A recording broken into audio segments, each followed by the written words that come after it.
마태복음 7장 13절, 14절 두 절 말씀입니다.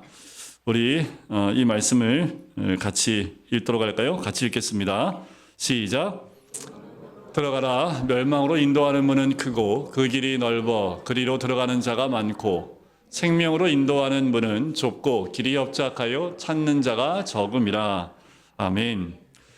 초기 교회 그리스도인들 별명 아까 오전에 잠깐 말씀드렸지만 길따름이라는 별명이 붙었습니다. 그게 뭐냐면 way followers라는 그 단어를 붙였는데 이들이 단순히 주일에 모여 예배를 드린 자들이 아니라요, 그들의 모든 일상에서 길 대신 주님을 따라가는 사람들이라는 그 의미가, 그러니까 이게 이제 자연스럽게 구분이 된 겁니다. 그래서 그런 사람들을 보면서 이건 길따름이라고 그런 표현이 있었대요. 오전에 잠깐 말씀을 드렸지만 우리가 그리스도인이라는 말을 처음 들었던 것도 별명이었습니다. 안디옥 교회에 교회 교인들이 사는데 그들의 삶을 보면서 사람들이 자기들과 다른 삶을 보면서 그들이 주로 그리스도 하니까 그리스도를 주로 삼은 사람들이라는 의미로 별명을 그리스도인이라는 별명을 붙이게 된 거지요. 자, 초기 교회의 신자들의 삶의 양식이요, 불신자들과는 확연히 달랐다라는 그 의미입니다. 신자들은 이 세상에 살지만 보통 사람들이 다 가는 길과 다른 길을 갈았던 거죠. 그래서 그들이 가진 독특한 삶의 특징을 아비투스라는 사회학적 용어를 가지고 설명을 하기도 합니다. 이 아비투스는 성경적인 단어가 아니라 사회학적 용어인데 이 용어의 의미가 이겁니다. 후천적 배움을 통해서 무의식 중에 또는 위기의 순간에 반사적으로 반응하게 되는 구성원들의 행동 양식. 어려우신가요? 한번 다시. 아비투스라는 거 제가 그래서 좀 이렇게 검색해 봤는데 진짜 사회 학적 용어입니다. 그러니까 이게 구성원들이 갖는 행동 양식인데 후천적 배움을 통해서 무의식 중 또는 위기 순간에 반사적으로 반응하게 되는 구성원들의 행동 양식. 그러니까 이게 뭐냐면 일상인 삶을 떠나서 위기의 순간이 딱 닥쳤을 때, 여러분들 이런 표현하면 좀 죄송하지만 어떤 위기의 순간, 죽을 수밖에 없는 상황이 딱 닥쳤을 때 그리스도인들에게 드러나는 똑같은 행동 양식이 뭐가 될까요? 이게 없으면 그리스도인이라 할 수 없는 행동 양식. 하나님 이럴 수 있어요 나한테 이런 거 아니죠. 그리스도인이라면 다 기도하겠죠. 죽는 바로 그 순간 끝까지 기도하는 모습을 가지고 있다면 그게 여기서 말하는 아비투스입니다. 그러니까 기독교인이라면 누구나 위기 상황이나 갑작스러운 환경 가운데 똑같은 현상이 나타나는 그 삶의 양식, 이게 아비투스라는 그 단어를 씁니다. 이거는 우리 기독교인에게만 쓰는 것이 아니라 다른 단체에도 마찬가지예요. 자, 한 집단에 속한 구성원들이 이 아비투스가 형성이 되면 바깥 세계에 그들의 정체성을 표현하는 특징이 되는 거예요. 이거는 말로만 되는 것이 아니라 삶과 삶의 방식으로서 기독교와 복음을 세상 앞에 보여주게 된 것. 이게 초기 교회의 성도들의 특징입니다. 자, 옛날에는 초기 교회는요, 세례를 받으려면 굉장히 엄격했습니다. 입술로 고백하는 것으로 인정을 못 받았어요.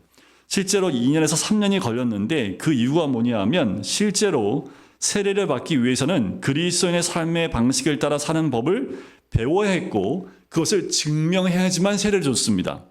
초기 교회는 세례를 주기 전에 최종 면접을 통해서 그 삶 속의 기독교인의 아비투스, 삶의 양식이 형성되었는지를 시험한 뒤에야 비로소 세례를 줬습니다. 제가 최근에 한 단체를 이제 방문하게 됐는데 거기에 이 세례 토큰이라는 게 있더라고요. 아니 세례 토큰이 아니라 그 성찬 토큰. 처음 들어보시죠? 성찬 토큰. 그러니까 과거에 중세 때 그 집을 신방해서 그 집이 성찬에 참여할 만할 때 토큰을 준대요. 그래서 이 토큰이 있어야지 성찬에 참여할 수 있는 거예요. 그래서 그때는 신방 다니면서 마지막에 나올 때 이 가정이 성찬에 참여할 수 없는 가정이라면 토큰을 안 준답니다. 그래서 성찬에 참여하려면 토큰을 내야지 성찬에 참여할 수 있었대요. 중세 때 그게 진짜 있어서 그 토큰을 구에다가 이렇게 진열해 놓은 걸 제가 봤는데 우리 토큰을 나눠줄까? 뭐 이 생각도. 그러니까 아무나 성찬에 못 참여했던 거예요. 성찬에 참여하기 위해서는 그만한 신앙의 모습이 있어야 이제 가서 중세 때는 주교라고 할 수도 있고 수도사로 할 수 있는 사람이 가서 성찬 토큰을 주면 그걸 모아서 성찬이 있을 때마다 토큰을 내고 성찬에 참여할 수 있었다고 합니다. 자, 그러려면 얼마나 엄격했는지를 우리가 알 수 있겠지요. 자, 이 아비투스에는요, 믿음으로 인해 순교를 해야 하는 상황이 주어졌을 때 어떻게 행동해야 할 것인가도 포함되어 있었던 거예요. 그러니까 초기 교회 때 많은 사람들이 순교의 자리에 가면 거의 비슷한 모습이 등장했던 거예요. 거의 똑같은 죽음 앞에 모습이 동일했던 거지요. 그러니 기독교에 관심을 가지고 세례를 받기까지 적어도 3년 이상의 시간이 걸렸다는 말이 맞습니다. 초기 교회 신자들의 삶의 공통적인 특징인 아비투스는 어디로부터 형성이 되었을 것일까? 이게 이제 또 하나의 질문인데, 그것은 주님께서 제자를 부르면서 Follow me 했던 나를 따르라오라 라고 하신 데서 찾아낼 수 있습니다. 주님은 제자들을 불러 함께 동고동락 하심으로 당신의 삶을 보여주시지요. 그냥 말씀만 들으러 일주일에 한 번 만난 게 아니라요, 예수님과 12 제자가 함께 동고동락하면서 걷고 먹고 마시고 잠자고 또 말씀을 가르치고 능력 나타나고 이 모든 걸 함께 동행하면서 보게 한 거예요. 그러니까 그 모습을, 예수님의 모습을 보면서 자연스럽게 제자들도 예수님을 흉내내기 시작했던 거지요. 그래서 제자들도 알아서 했어요? 병자를 치유하는 일들이 있었던 거예요. 그래서 여러분들 변화산상에 올라갔다 예수님이 내려오시면서 왜 우리는 이렇게 능력을 못합니까? 그 밑에 있었던 간질병 걸린 아들, 그 아들을 고치면서 왜 우리는 그렇게 못 고칩니까? 라는 그 말은 많이 고쳐왔는데 왜 지금 못합니까? 가는 그런 의미가 있었던 거지요. 초기 교회의 아비투스는요, 주님의 삶과 가르침의 근거를 두는 것이었습니다. 그리고 그 길을 따라 살아가는 신자들을 길따름이라는 별명이 붙었다고 얘기를 해요. 다른 말로 하면 제자들이겠죠, 제자들. 자, 여러분은 그리스도의 제자이며 길을 따르는 길따름이 되고 계십니까? 여러분들 제자들이십니까? 오늘 본문에서 우리가 그리스도의 참 제자인지를 보여주는 증거를 제시하고 있는 거예요. 이게 굉장히 중요합니다. 그 증거가 뭐라고요? 좁은 문으로 들어가는가? 그 좁고 협착한 길로 걸어가고 있는가? 여기에 우리의 답이 있어야 합니다. 자, 오늘의 본문으로 시작해서 여러분들 7장 27절까지가 산상수훈의 결론에 해당하는 부분입니다. 마태복음 5장부터 7장까지 기록된 산상수훈은 다른 표현으로 이렇게도 표현돼요. 제자도라는 것으로 표현이 되기도 합니다. 그러니까 제자의 특성, 의무, 자세, 그리고 위험에 대해서 말씀을 해주고 있는 거예요. 자, 28절과 29절을 보실까요? 산상수훈이 다 끝나고 나온 다음에 사람들이 드러낸 그 모습입니다. 어떻게 해요? 무리들이 가르침이 어땠어요? 놀랐어요. 왜 놀랐을까요? 숱한 가르침을 들었습니다. 숱한 가르침, 그 선기관들, 그들의 그 가르침을 들었는데 이렇게 가르치는 권위가 있는 가르침은 내가 들어본 적이 없어 라고 놀라기 시작했다라는 거지요. 자, 주님은 순종의 행위 없이 설교를 즐기는 것은 죽은 종교이고 헌신이 없는 구원의 확신이란 그저 사람의 영혼을 점점 무디게 할 뿐임을 너무도 잘 아셨기 때문에 이 결론 부분에서, 그러니까 오늘 본문 13절부터 27절까지 이 결론 부분에서 주님은 삶의 행동 양식을 통해서 신앙이 증명된다는 사실을 강조하고 있는 거예요. 이게 굉장히 중요하다는 거지요. 7장 13절 전까지는 듣기만 했던 거예요. 그런데 13절 이후부터 27절까지는 듣기만 하는 신앙으로 안 된다라는 거예요. 결단이 있어야 되고 순종함이 있어야 되고 삶으로 표현이 되고 증명이 돼야 된다라고 강조하신 겁니다.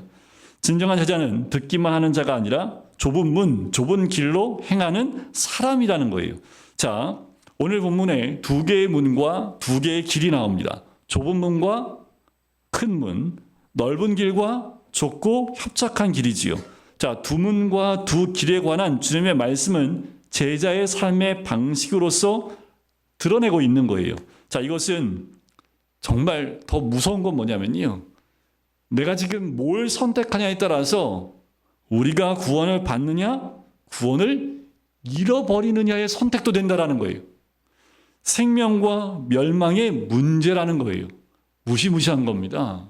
여러분, 이제까지 내가 예수 믿었으니까 난 구원 받았어. 그런데 예수님께서 23절과 14절 말씀을 통해서 너 넓은 길, 큰 문으로 가면 그건 멸망이야 라고 말씀하고 있다라는 거예요.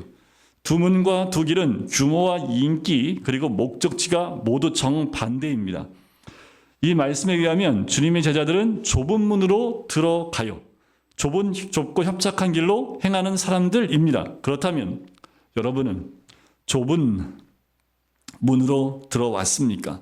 그리고 계속해서 좁은 협착한 길로 행하고 계십니까? 이 좁은 문과 협착한 이 좁은 길, 이 길에 대해서 우리가 좀 더 생각해 볼 필요가 있습니다. 네, 목사님, 전 좁은 길을 선택해 왔습니다. 그리고 좁은 길을 걸어가고 있습니다. 그렇다면 이 길이 어떤 길이냐 하면 짐을 버려야지만 갈 수 있는 문이요, 길이라는 겁니다. 문이 좁고 작으면 그 문보다 큰 짐은 가지고 들어갈 수 없습니다. 주님께서 멸망으로 인도하는 문은 크고 그 길이 넓다고 하셨지요. 예수님이 이 말씀하실 때는요, 예루살렘으로 들어가는 큰 길과 큰 문을 보면서 하시는 말씀입니다. 모든 수레, 모든 짐 잔뜩 싣고 들어갔다 나왔다 해도 전혀 문제가 되지 않는 문과 길입니다.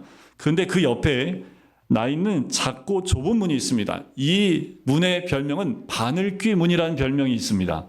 그래서 여러분들 이 바늘귀 문을 들어가려면 사람이 반 접혀야지만 들어갈 수 있는, 고개를 바짝 숙여야지. 그러니까 고개만 숙이기뿐 아니라요, 아예 허리를 90도가 떨어 꺾어야지만 들어갈 수 있는 그 문이 옆에 놔져 있어요.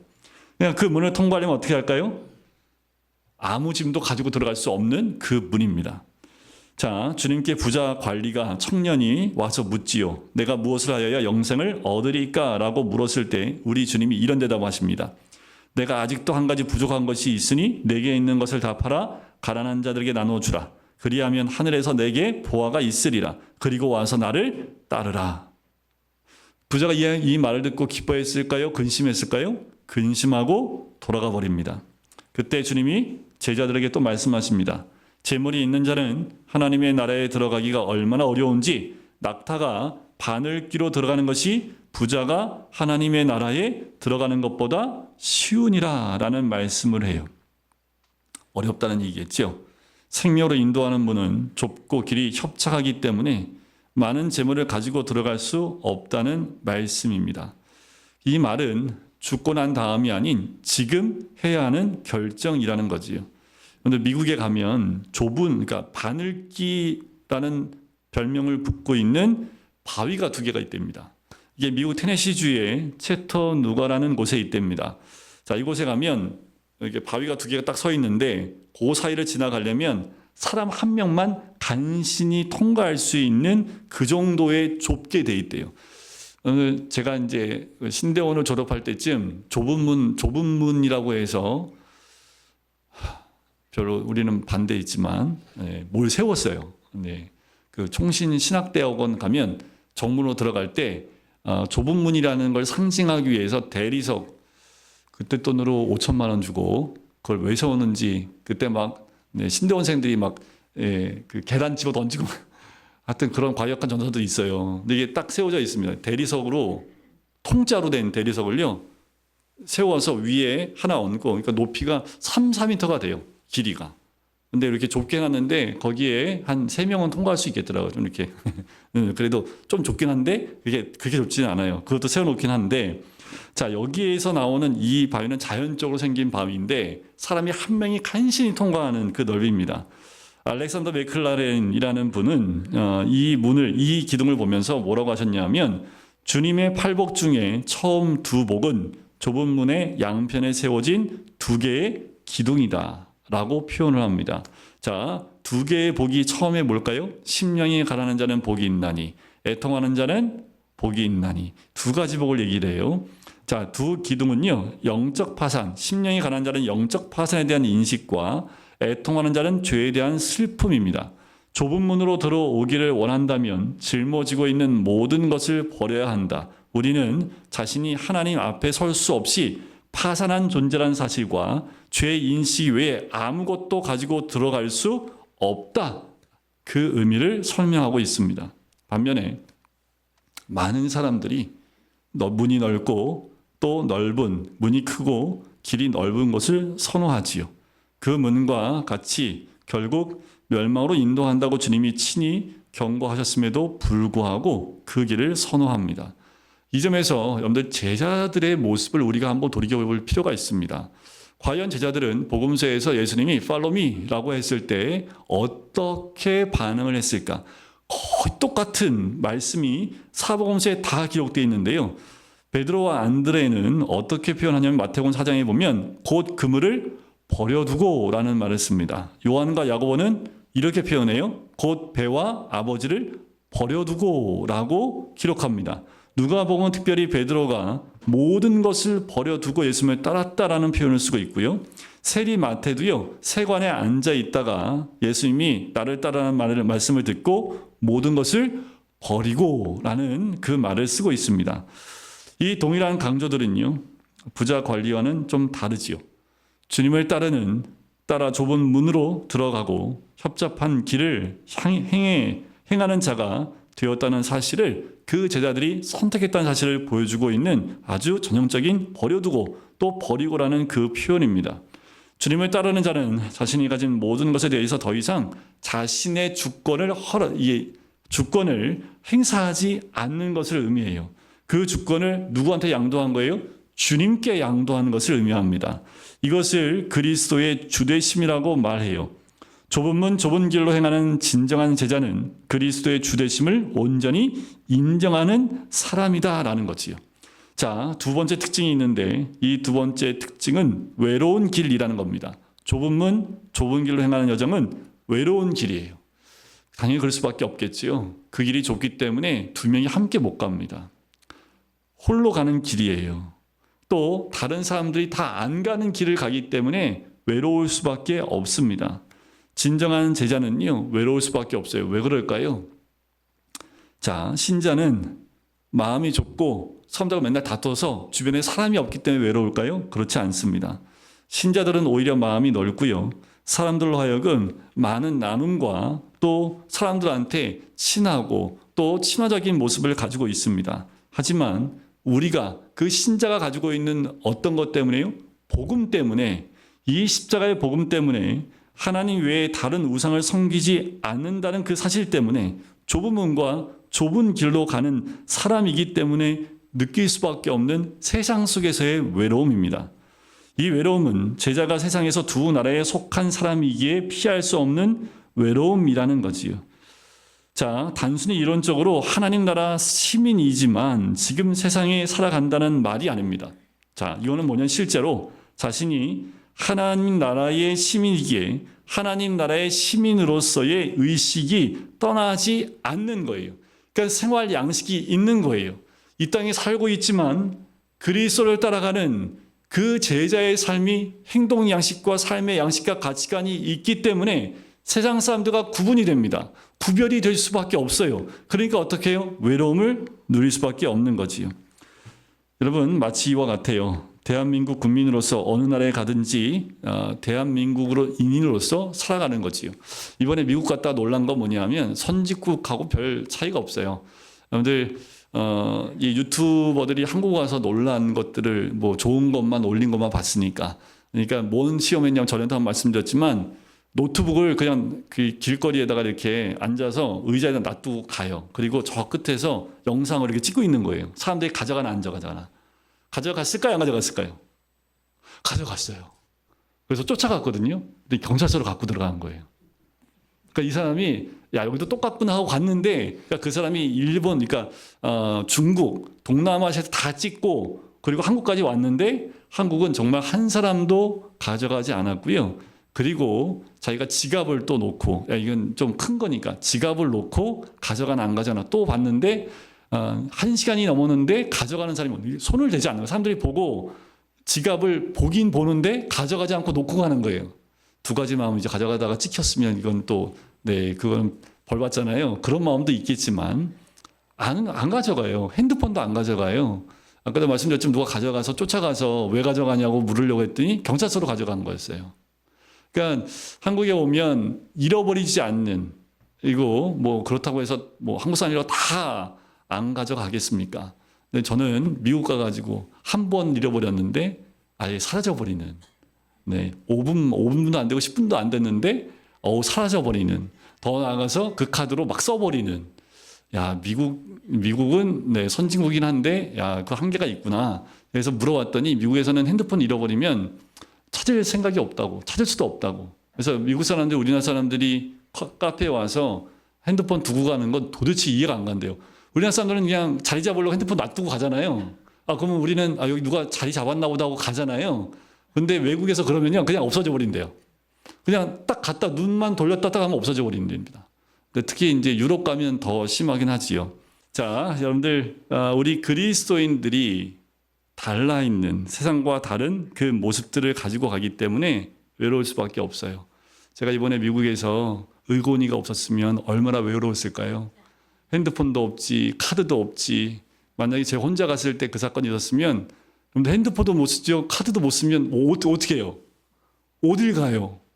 가지도 못해요. 생각해보니까 정말 난감하더라고요. 근데 의곤이가, 의곤 집사가 와가지고 이제 경찰서 데려가지고 뭐 샬라샬라 다 해가지고 뭐 줘서 쓰고 그런 까지 다 해서 그래도 감사하게 외로움은 못 느끼고 왔긴 했지만 그 순간에 정말 한 시간은 정말 땀이 근데 그래도 너무 감사했습니다.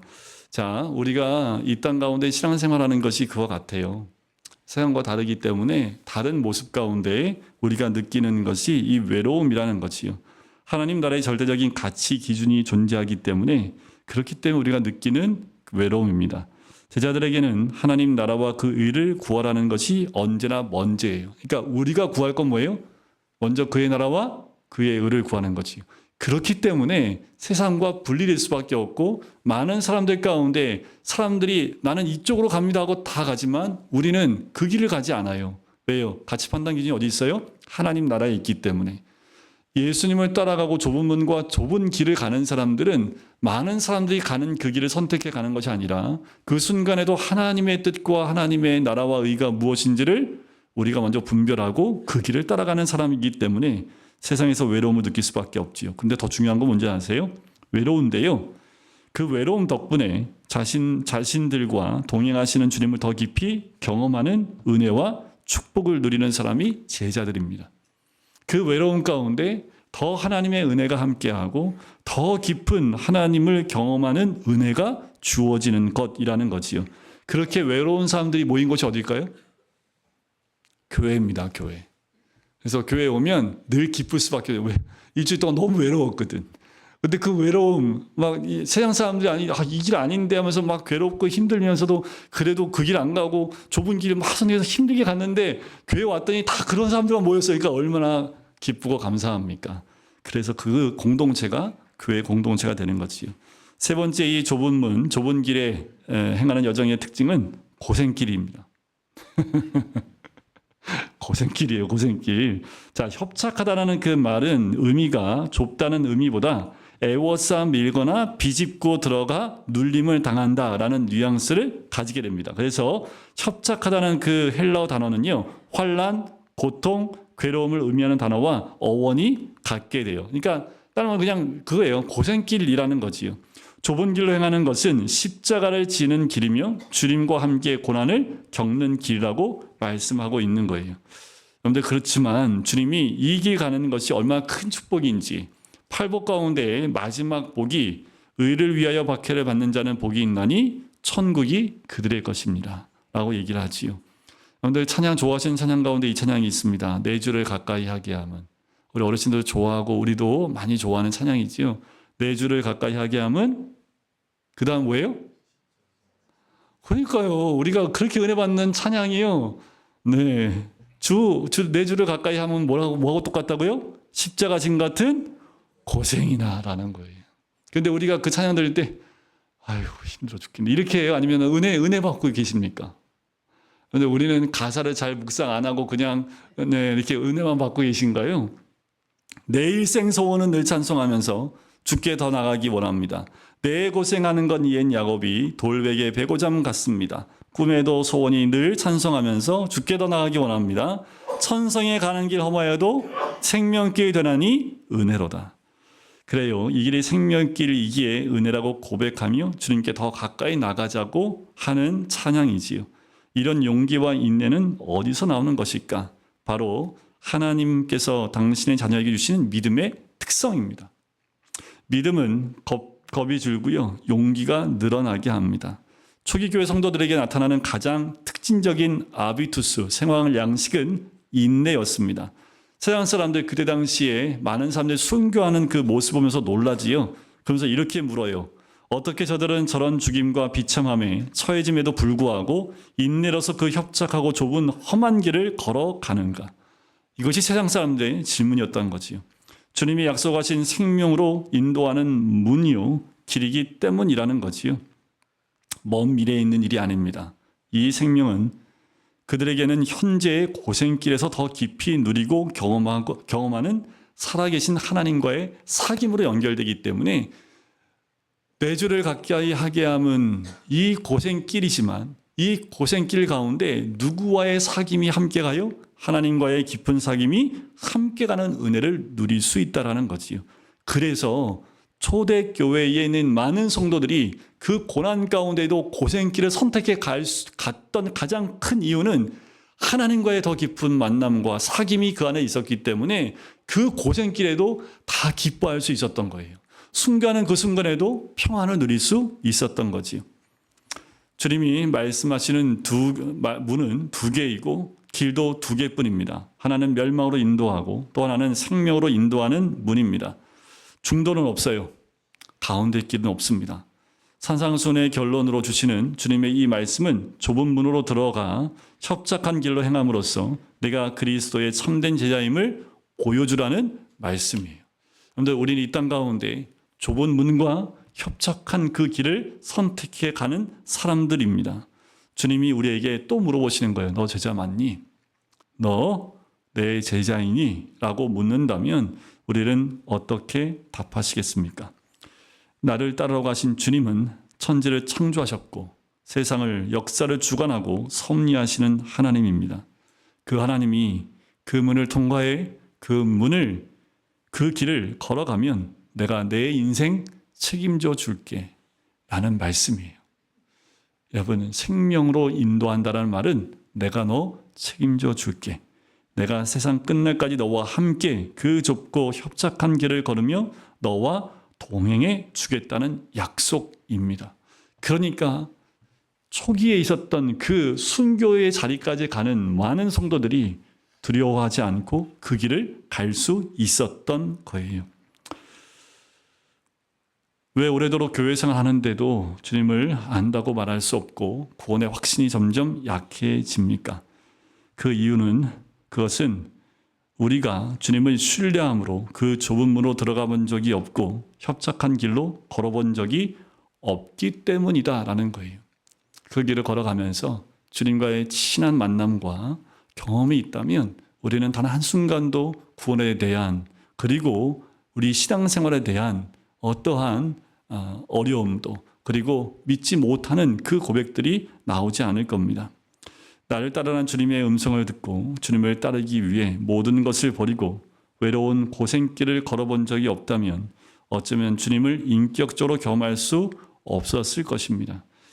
틸리케라는 분은 이렇게 얘기해요. 그리스도에 대한 우리의 지식은 우리가 그 안에서 인격적인 신앙 관계를 이루었을 때에만 우리에게 주어지기 때문이다 라고 이야기합니다. 주님께서 제자를 부르셨듯이 오늘 이 말씀을 통해서 우리를 부르고 계신 거예요.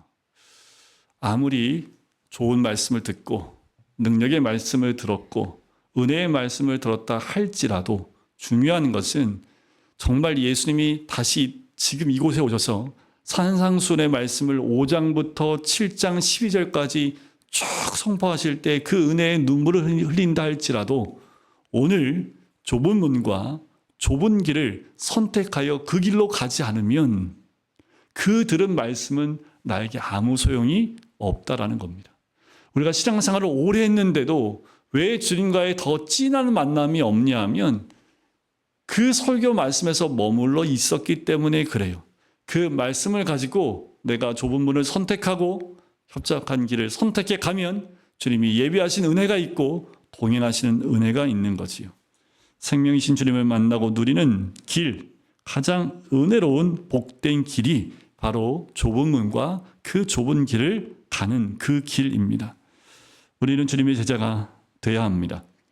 우리가 처한 현재의 모든 삶의 상황에서 가정과 일터 그리고 모든 삶의 현장에서 사람들이 찾지 않는 좁은 문, 협착한 길을 발견하고 그 길로 행하는 그 복을 누리는 주님의 제자가 되는 것, 그건 우리만이 누릴 수 있는 참 복입니다.